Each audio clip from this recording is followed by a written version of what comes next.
When a screenwriter is just starting out, do you advise that they write a protagonist in their own gender, or do you think it's okay to switch genders?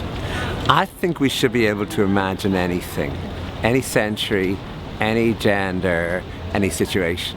But that's what we're for, and to try and confine ourselves to one thing, to being only ourselves, is a sort of failure of imagination. When you sit down to write something, do you imagine the implication of the greater whole, of what or how it may affect people, or is it just simply a story you want to tell that you have to get out of your own being? Or do you imagine who might that audience be once it's finally finished? You work very tentatively.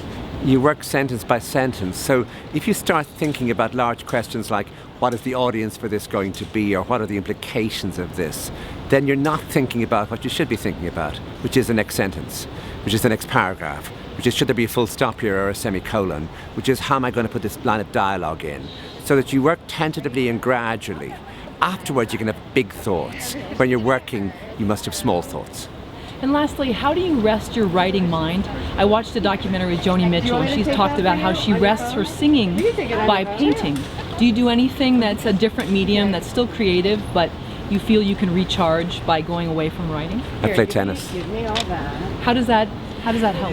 It helps enormously, because that whole idea of how much you think and deliberate in a game of tennis and how much is pure instinct. So you often play your best game when you merge strategy with instinct. And it's the same with writing.